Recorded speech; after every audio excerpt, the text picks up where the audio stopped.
Welcome out to It's All Been Done Radio Hour. This week we have a new episode of Story Roundtable. Before we get to that, we'd like to thank It's All Been Done Presents, our parent network. It produces podcasts, written work, video, and more. You can check that out at iabdpresents.com. We'd also like to thank Red Herring Theater, our host performance space, and of course, Circle 270 Media, which this podcast is a part of. Our next live show is Saturday, January 29th, so get your tickets by visiting redherringtheater.org. Welcome to another episode of It's All Been Done Radio Hour Story Roundtable. This is the first one for the segment Morning Show. I'm Jerome Wetzel. I created the segment, and I'm sitting here with the three leads. And Keith. Keith plays Pat Schock. We're also here with Kristin Green, who plays Shelley Myers. Hello. And Nathan Haley plays Gus Goodall. Yes. Or is it Goodale? Goodall. I ruined it. I ruined it the very, very, very first episode. I practiced. We get to Mad Lab. It's still Goodale. Right away, Pat does his thing. And then all of a sudden we get on. It's like, I'm Gus Goodall. I'm like, I will beep that F word. But okay, so I won't do it again. Sorry. Really turned into a Rosencrantz and Guildenstern situation here where I don't even remember like what it was supposed to be. So at first.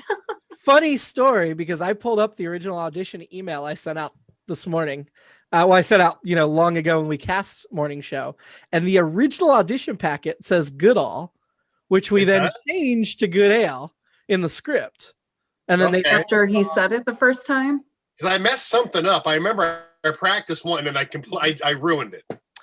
With the first episode, it doesn't matter as much because we haven't established it. So we were like, oh, we'll just change it. But then the next time you said the other one, right? Yes, and we had to read. Is that what I did? One. All right. Yeah. Okay. Speaking of that original audition packet, all three leads were not gender codified from the beginning. I see here we were looking for Shelley or Sheldon Myers, Patrick or Patricia Schock, and Gus or Greta Goodall. Do you regret not getting to play Greta, Nathan? I wouldn't put it past you. Oh yeah, there's. Now granted, I'd be another. Georgie's already a sassy woman, so I guess it'd be interesting to play. To play Gus as it wouldn't be too difficult. Certainly would have made the last episode a little bit more interesting. What spoke to you about the parts that you each went for? We'll start with Keith. I think it had something to do with getting to play a, not exactly like a straight man lead, but something that would be in a different kind of register than what I'd been doing. Well, Keith is so quick with puns and jokes all the time. It is, he's not very Pat-like in real life, I would say. Or do you disagree? I don't know. No, it seemed. I think that there's a certain kind of give and take with Pat and Gus when they're doing things. I would think that Pat's sense of humor is actually kind of similar as far as the way that he's just kind of trying to downplay whatever Gus is doing or make it a little. And also, though, we only ever see. Mostly we see them in their professional environment. Who knows what Pat, maybe Pat's a big old goof. I don't know. That's true. Yeah. Maybe if we see they were on a goofier show before, right? That was the whole point. They're doing they were doing like a morning show, drive-in show before that. I think recently, it's hard to remember now because recently, over the recent episodes, Pat has just been kind of there to be sort of like the downer or the he's been cold because of the events that have been happening. Yeah. Kind of locked down and just his angry love for Shelley, and now we'll get to all that. We will get to that. Looks like the original audition packet compared Pat to Peter Krause's character from Sports Night or McDreamy. I don't think he's quite a McDreamy, but Keith's dreamy. I bet the character. Is that the guy from Grey's Anatomy? Yes. Yeah. Okay. One of them.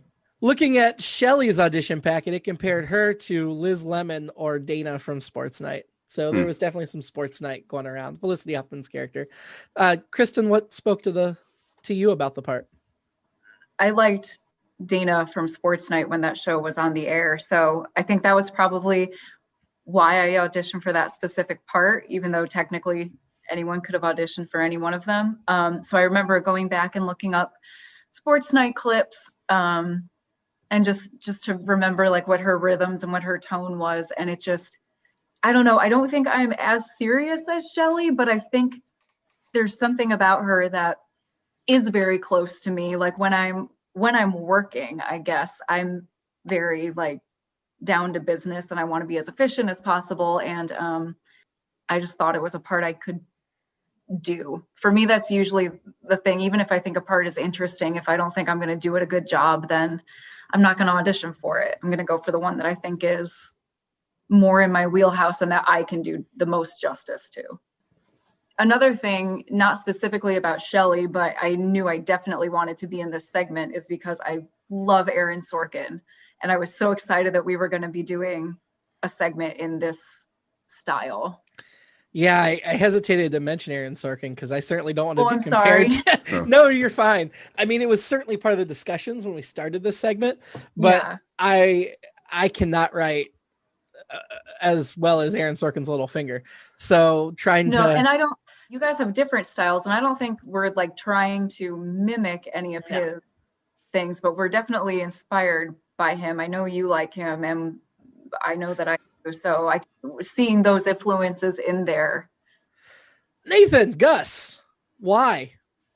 I've always wanted to be on a news team. So I was like, well, what the hell? And I know I tried a couple of different voices. And as the show progressed, I noticed that sometimes I don't talk fast. I want to talk fast. So when I found out that like the tempo was everything with this, like, acting, but obviously like almost like, pressing like 1.5 instead of 1, like I need like learning how, reading ahead, reacting ahead. So at first it was because I've always wanted to be on a news show.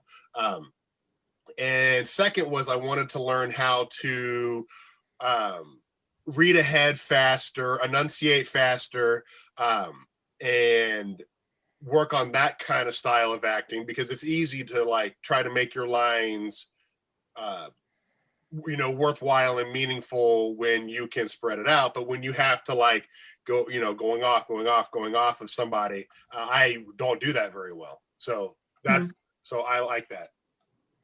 How do you think this trio of characters works together as an ensemble? I wouldn't say shocked, but just as I was saying it, I was like, no. But I felt, I guess, pleasantly surprised by how it actually played the first time. I mean, even rehearsal, but the actual show it felt like magic that first time. I couldn't understand it in a good way. I think, they're obviously all very different, and they personally or personality wise, they, you see the clashes, but I think when it comes to the actual work, it seems like it's something that just kind of clicks. You've got someone who tries to bring levity. You have Pat trying to balance it. And I think they respect Shelley enough to never go even Gus, to never go too far away from what she's trying to do. And I think they all, at the end of the day, respect each other professionally. So yeah, it's an interesting dynamic that you might not think would work with all their personalities, but it does. Then again, I don't know that one of them is secretly in love with me, so. Well, just one. Secretly. I will get to the love stuff at the end, but or in a minute, but I do want to, since we're talking about the dynamic, what do you think will change in season 2 now that they're not all working together?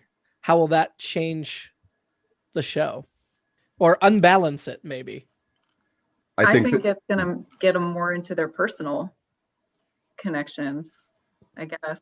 Sorry, Keith, what were you going to say? No, I was unbalancing is the thing. I think was what's going to happen. You're probably going to see the three of them kind of go off and have to do their separate things and look for other people to fill the other gaps that left by the other people that are gone. And it's going to either that or they will probably start shifting or like rotating roles in a sense. Like Pat might have to become more like Shelley in certain situations, and Gus more like Pat. You think Shelley's departure might drive a wedge between Gus and Pat as well? Well, I would imagine. I mean, once certain things come out, If they come out. Right. Sure. But even if they don't come out, I mean, I would imagine that would make Gus uncomfortable. What do you think, Nathan? Is Gus uncomfortable? I don't know. Each month, I know that obviously Gus has a hard outer shell. I noticed that he has begun to respect Pat and Shelley certainly a lot more than in the beginning.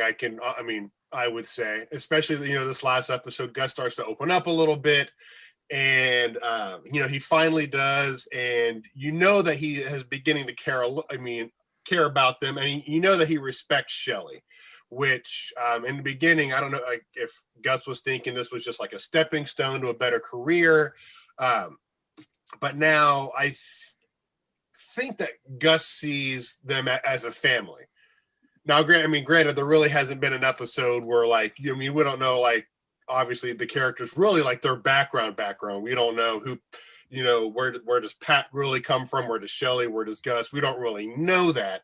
But as far as what you would consider, I don't know, a side family, Pat and Shelley are definitely a part of it.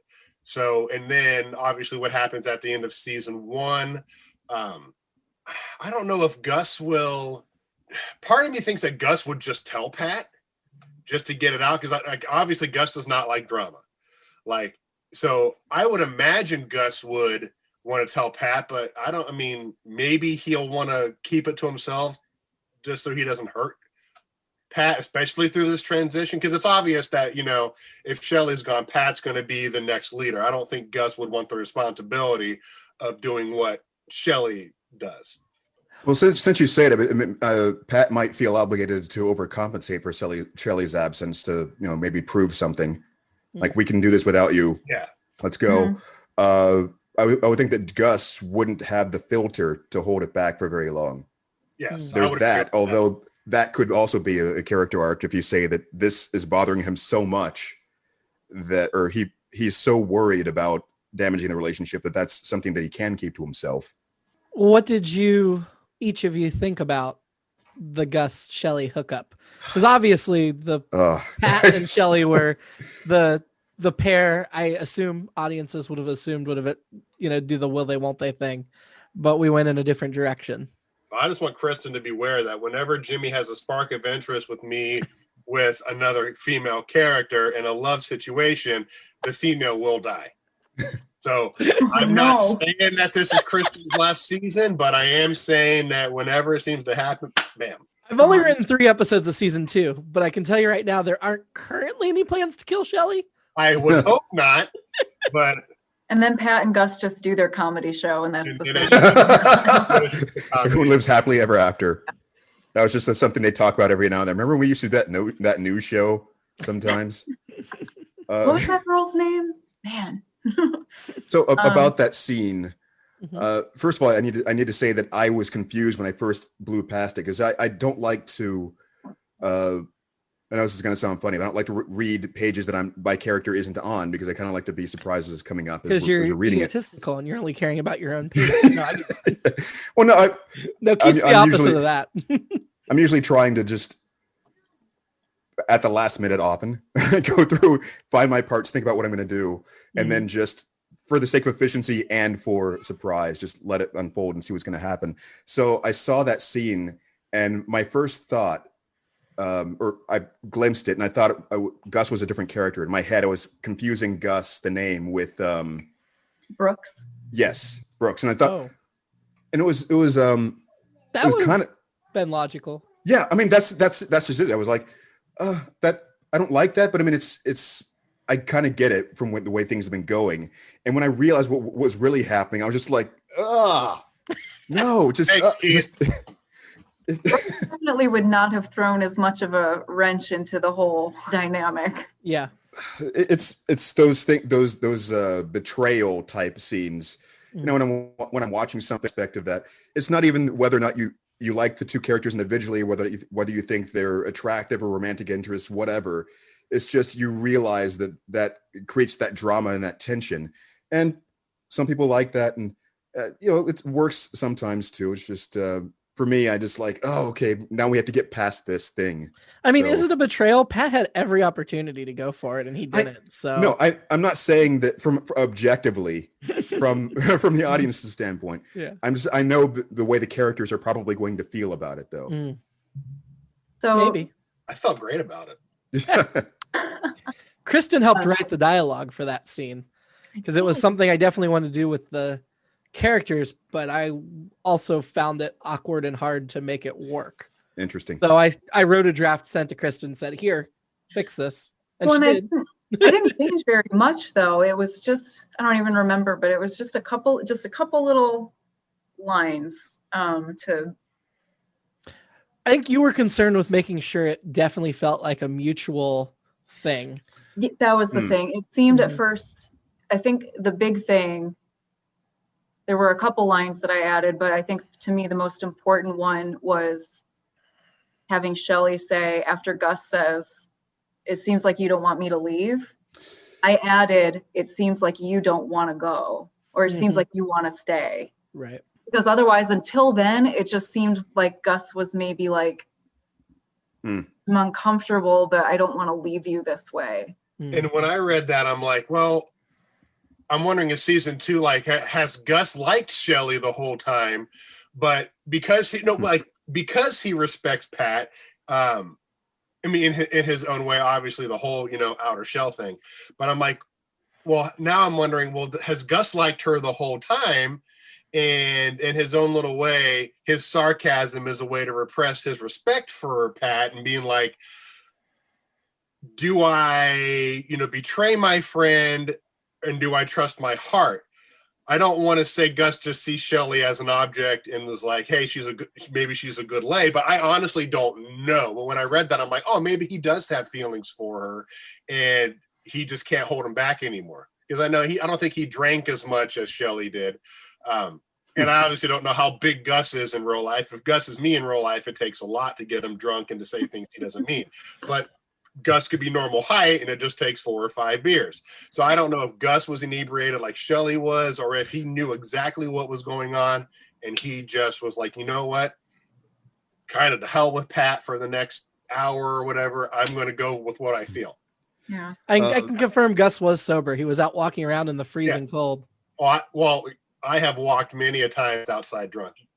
Speaking of people walking strange distances drunk. No, I mean, I don't know what's going to happen, but in my mind, at least, I honestly read it or just felt like what was interesting to me was that I don't feel like they had any idea that was going to happen or any yearning for that to happen.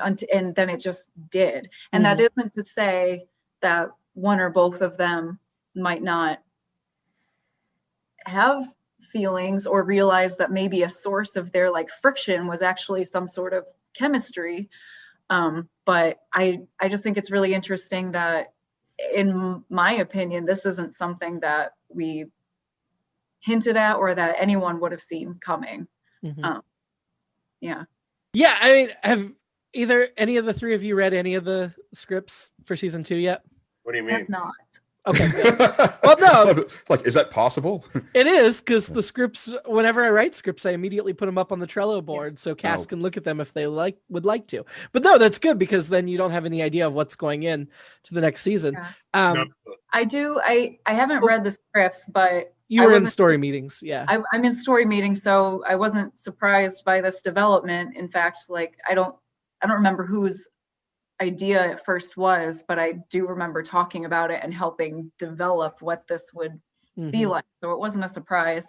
And I kind of remember what we talked about we would be doing in season 2, but the specifics are a mystery to me. I mean, I knew for a long time that I wanted to end with that scene, but I did not stop to really consider the ramifications until I started writing season 2. Neither did they. Well, yeah, and that's part of it. It was a surprise. We didn't need to consider the ramifications ahead of time. Do you think there's any chance this was more than a one-time thing, or do you think for sure it was a one-off?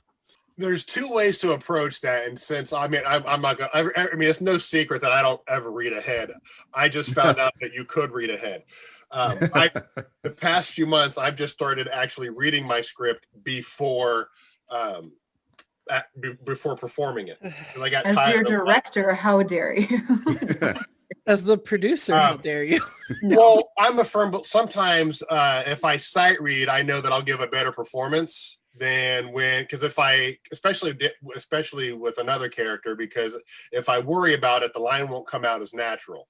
If Gus is just feeling, because maybe Gus and Shelley have a commonality that they are both just alone, and they're both obviously feeling vulnerable, then I would say that for Gus to do that, I would think that he would now have feelings for her, but he can leave it up to her because he's good at, pushing things down. So maybe that will, cause pain inside, but maybe he won't show it until an explosion, maybe later. Or, obviously the other is that they try to secretly date and maybe it just doesn't work out. I noticed just unhappy endings for Nathan's theories. I personally feel like, and I don't know, like I'm not saying this is how it should be, or if it goes a different direction, that's fine too. But I don't think this is like a dating interest for Shelley. I do think with her focus on her career, and especially now that she's not working with Gus anymore, that she would probably do it again just to, have someone to fill that need with. No, you got a booty call. Clearly, I think in her mind, well, and especially because she doesn't know about Pat. So as far as she knows, they're not hurting anybody. And I think she's probably thinking, well, clearly we're not going to date, but hey, if that was fun, then why not do it again? There's also the, I don't know, pragmatically as far as keeping people off balance from, the writer standpoint, kind of makes me think of like Hermione and Ron or something. Mm.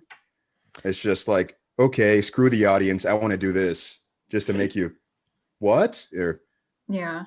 Well, and another interesting thing, if Shelley is like interested in, having it be more than a one-time thing, and she's like approaching Gus about that, like if he A, has feelings for her, but B, doesn't want to hurt Pat, that puts him in such a, like, first of all, it wouldn't be just, sex for him. And second of all, how does that change his relationship with Pat? So Shelley, I don't know. She doesn't strike me as that kind of character that would, what you were saying originally, I think rings more true for me, at least. The idea of just having the needs filled, or seeing him, at least at this stage, as the type of person who she couldn't be with and not be serious about. Mm-hmm. Oh yeah, I'm not saying at all that she would be like pining for him. Well, I will give a small spoiler in that the way season 1 started with, I think it was 3 episodes in a row that were all that one morning. So it was all pretty, it felt like a 3-parter that started season 1 because we got like lead up to the show, in the show, right after the show. Season 2 was approached similarly, where there are 3 episodes that we're going to perform 3 months in a row. Not that they're on the same day, but that each of you guys get focused on in one. You're all 3 in all 3, but like one is definitely a Shelley episode. One is definitely a Pat episode. One is definitely a Gus episode. So if you're wondering how they think or feel, we're not just going to like shove Gus to the back and not get into that. You're each going to get some focus as we begin the new season. Sorry, Keith, that's a spoiler, but no, it's helpful to know. I'm just wondering if Shelley, if like her morals start to change, because right now you could tell like the end of season 2 like ate her up inside. Like she did not want to be like the a-hole. Like she didn't approach these people to get the better job. They approached her, and she's trying to balance everything and she feels terrible about it. But like that whole thing where like as people get higher and higher in a company or whatever, that whole like good deed thing starts to go away. So that's what I'm wondering mostly about season 2 is, does she turn into those people who, are all about the money, and will hurt anybody to get there, or will she keep her morals and still try to keep, what's that? Like a nice connection. Grounded. Can't think of the word. What's the word I'm trying to think of? Grounded, maybe, or down to earth. Yeah, that's what I'm interested in seeing. I don't know. How much do we really know about her morals? I'm trying to think about like what's been shown so far. How much do we really know about any of your morals? Yeah. Well, all right. So there was certainly the issue of journalistic integrity came up a few times as far as getting the scoops against the mayor and so on. Mm-hmm. Was it career ambition? Was it really some kind of? Well, definitely, she wanted to make our show better. Right. Yeah. I mean, was it about some sort of lofty ideal about the way things should be, or the truth has to win out, or was it really just I need to do this at all costs to improve things? I would mention that while you're right, the story was probably more obvious to focus on what was Shelley's morality in that situation. I do want to raise that Pat and Gus were complicit and knew about parts of it. And what does that say about their morality as well? I mean, it may have been one of those things like, don't ask, don't tell. I don't want to know where you're getting this, but I'll take it.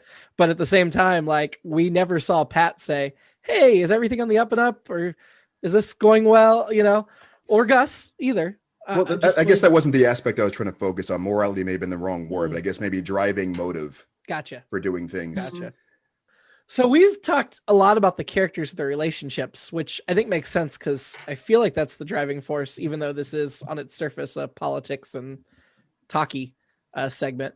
But I'd say the other big thing that happened this season, besides the Shelley Gus hookup that was somewhat controversial, at least among some members of the troupe, was that the zombie apocalypse arrived within Morning Show, which was not something that was part of the first few episodes of the series. How did you feel about introducing zombies in the Morning Show? I'm a sucker for just the IABD verse of it all. Whenever worlds collide, I like seeing that happen. Whether or not zombies belonged in for the tone of the show, I thought that was fun for a bit too. At least it seems to have just fallen completely away. I'm not sure what to make of that just yet. It's still very much part of the story, but it's not the focus of the story. Usually, as we got through like Halloween and stuff in the fall, they were still talking about the zombies being out there. I don't think the season finale mentioned the zombies, but that might have been the first episode we hadn't mentioned the zombies. Really? Yeah, we've been. Felt there's like always some type of update on what's going on. It was an interesting way to connect the segments and address the zombie thing a way that the other segments don't allow you to, from a more practical, political, and reality that is close to our own. So that was an interesting spin to be able to see it from those angles. And I do like that we added Shelley's insistence that we shouldn't be calling this zombies because that is its own thing that people have preconceived notions about. And, it like dramatizes it and makes it sci-fi. This is an actual medical and scientific thing that we need to be addressing from that angle. I was going to say, I've been clear with the cast, probably haven't said this publicly, but I don't intend to ever bring the zombies physically to where Pat, Gus, and Shelley are. That I feel would make a very different segment. Yeah. And we're not doing the Scary Dead here. We're doing Morning Show. Yeah. My intention with the zombies is we were doing the zombie multiverse across the different dimensions.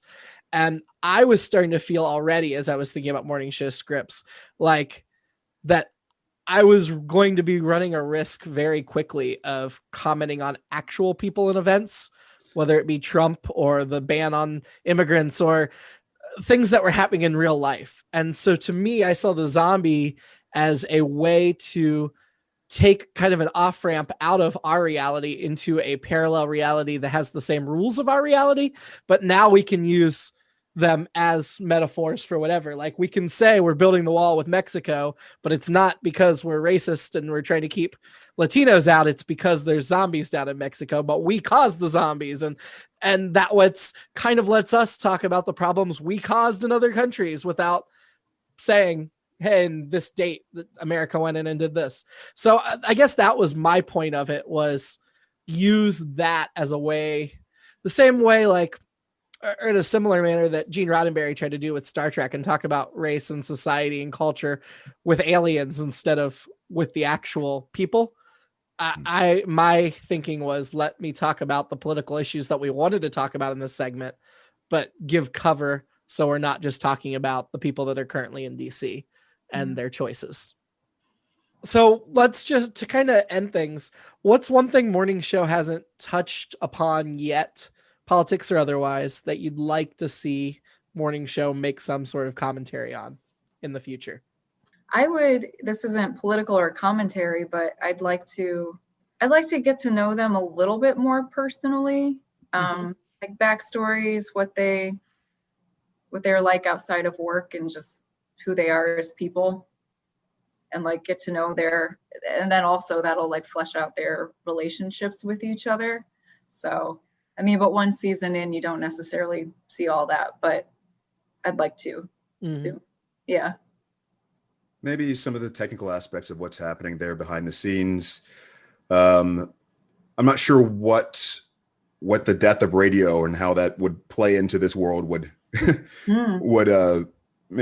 that would be too much of a bummer or whatever, but it would be interesting to see how it's being received out in the world there.